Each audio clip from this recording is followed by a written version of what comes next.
Hello,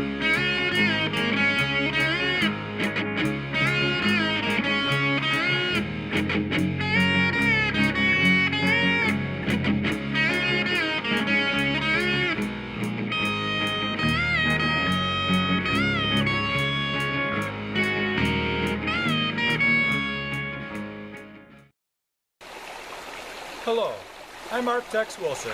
I'm here today in Allegany State Park, which is located in western New York. Bradford, Pennsylvania is just on the other side of the state borderline. I'm here today to do some trout fishing, but also to resume a personal quest to photograph a live timber rattlesnake in the wild in this general area, and preferably on the New York State side of the borderline. We're going to start out today by doing some trout fishing in Red House Brook. I usually hit this stretch of stream once a year in the summer after June when the water level is low. The strategy is to work downstream, trying to stay 15 feet or more away from the small pools and waterfalls. This is just far enough away to allow the rocks and other natural barriers in between me and the pool to conceal my position by obstructing the line of sight of any trout hidden in there. If you get too close to the pools, the trout are going to see you and get spooked, and they're not going to bite.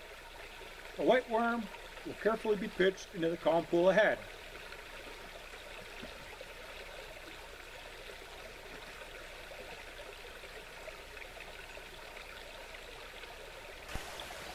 Trout like places where there is good cover from predators, like that log on the side of this small calm pool. If there's one in here that isn't spooked, it won't take long to get a strike.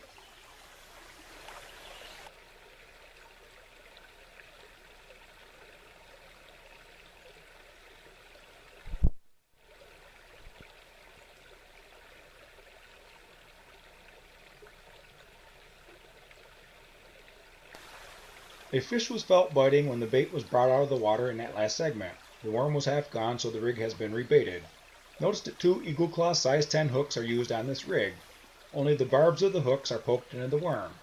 It's important to allow the bait to look and move as natural as possible for better results. 2 hooks increases the chances of catching a trout. Another worm will be thrown into the same pool to see if the fish will strike it again. I just missed a small trout in the pool ahead. It's pretty spooked and it's not biting on the white worm. So what I'm going to do is switch bait. I'm going to put on a mealworm and see if it'll forget that it's scared when it sees a different bait.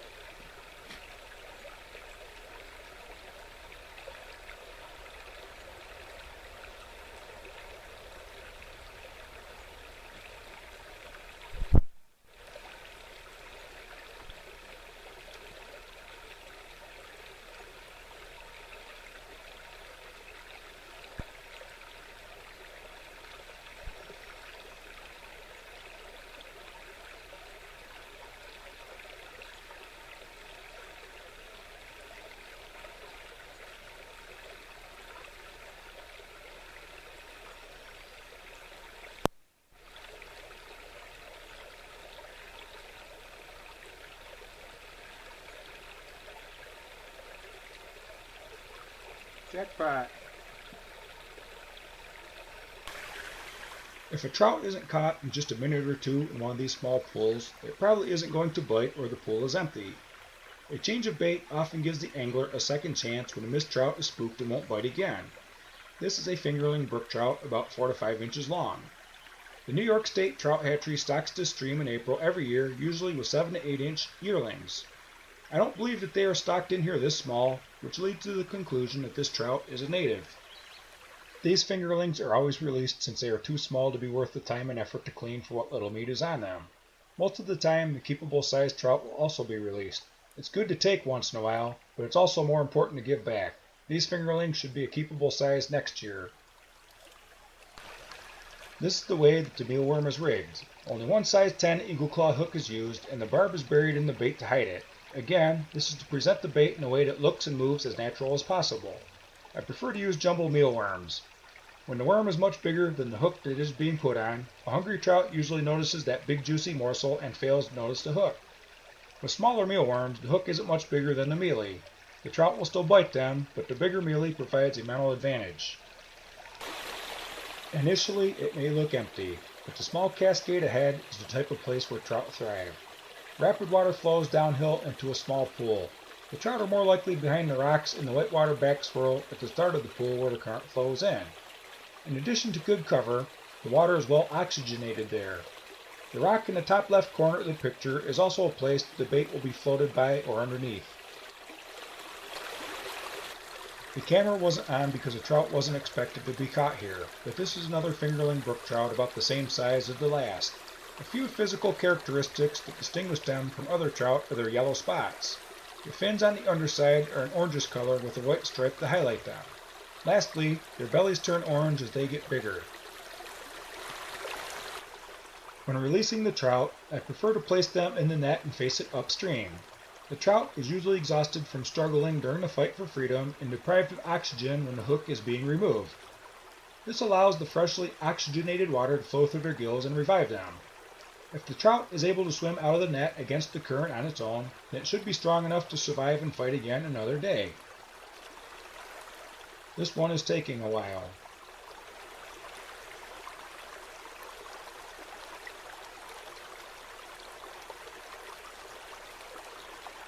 There it goes. The rock ahead is a personal favorite. You can see the way the water flows into it. There's a small pool in front of it and a pocket where the current goes directly underneath it. Most people would probably walk right past this. It's a spot where one is caught about every other trip made here. If a trout is caught in a place like this, remember that it was probably caught there for a reason. It was probably good cover and good hunting grounds. When a trout is caught, another one will eventually move in and take over that hot spot. Where faster moving water flows into a calmer cascade or pool, I'll often pitch the bait directly into the current before the pool and let the current wash the bait into the strategic area of the pool where it's intended to go. Also notice that no sinker is being used. The bait is going to float with the current.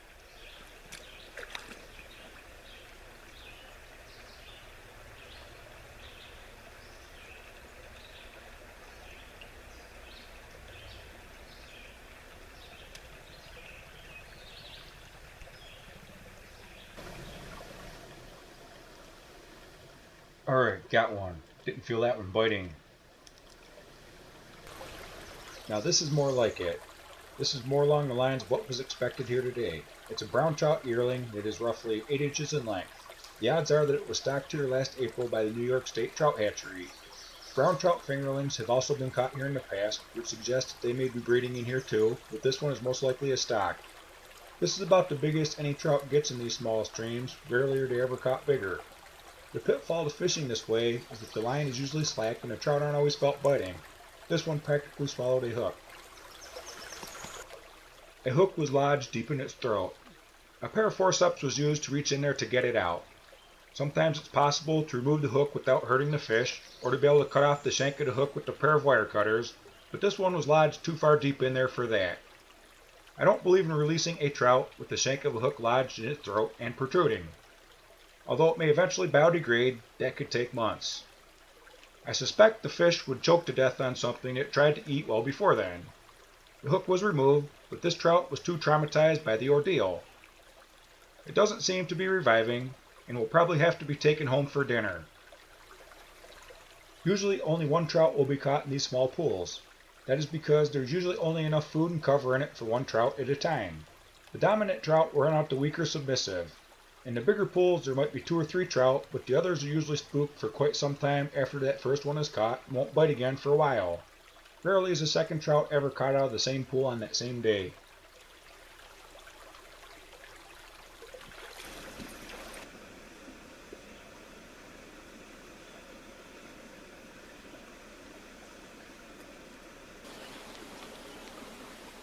That first attempt wasn't far enough in the pool to sink below the rock ledge at the start of it. I'll try to put the bait a little farther out. Much better.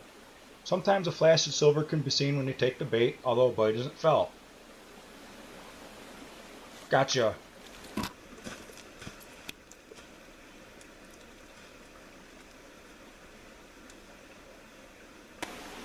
This is yet another brook trout fingerling, but this one is about an inch bigger than the other two, about 6 total inches in length. The yellow spots along its back and sides are more noticeable. The orange fins under its belly with the white stripe to highlight them are also more prominent on this specimen. Most of the time, the hooks aren't set when the fish is caught.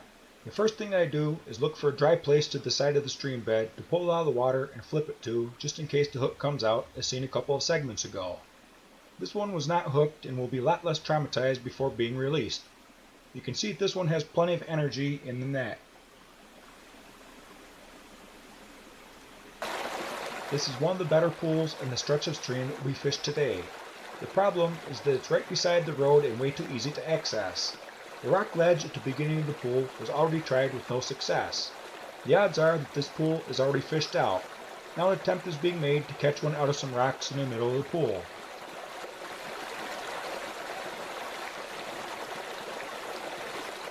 Got ya. We have another brook trout fingerling about the same size as the first two. This appears to have become a theme. I hope to have caught 2 or 3 keepable sized trout by now, as usually is the case when this stretch of stream is fished annually. It's reassuring to catch all these fingerlings in the sense that the stream is a healthy breeding ground. The rocky embankment ahead is along Allegany State Park Road number 2. It's just a small open area, but one of few in this part of the park. Each time a trip is made here, a snake is expected to be found basking there. Although watched for carefully, none have actually been encountered personally. These rocks mark the halfway point of this fishing trip. And this is a closer look at the small hole below the rocks. I suspect the trout to be lying within the rocks to the right of the picture. I'll let the current wash the bait into that spot. And yet another fingerling brook trout has been caught. It doesn't look like any other keepable sized trout will be caught here today. There was a year about 20 years ago that everything was small, but that's not discouraging. It looks like next year will be a good year to come back, but it won't be worth returning this year. The trip is half over, but the batteries in my recording equipment are almost dead. That juice will have to be saved to close out this video. Here is a quick look upstream nearing the end of the day's fishing trip. The beauty of this place is awesome to see. The temperature is in the mid-80s, but the air is much cooler in here. The fresh air is easy to breathe, and the sounds of Mother Nature make one feel alive. There's been very little rain this summer, and halfway through it, this is the lowest that I've ever seen the water level. The seclusion here is very tranquil, and one of the few ways that I can find peace in the world. It's nice to have a place to go where the day isn't ruined by unsportsmanlike anglers or kayakers blasting their way through the stream and scaring all the trout. Here's a quick look downstream from the same point. Floating bait with the current in these small backwoods streams is the style of fishing that I enjoy the most. The approach used here is the same that was applied using salted minnows in the video, the Genesee River Trout Fishing Paradise. This style is enjoyed far more than using artificial lures or sinking bait to the bottom and waiting for a bite, and especially because it's out of the sweltering sun. It doesn't take a lot of patience, but it does take some skill. Quaker Run is another popular trout stream here in the park.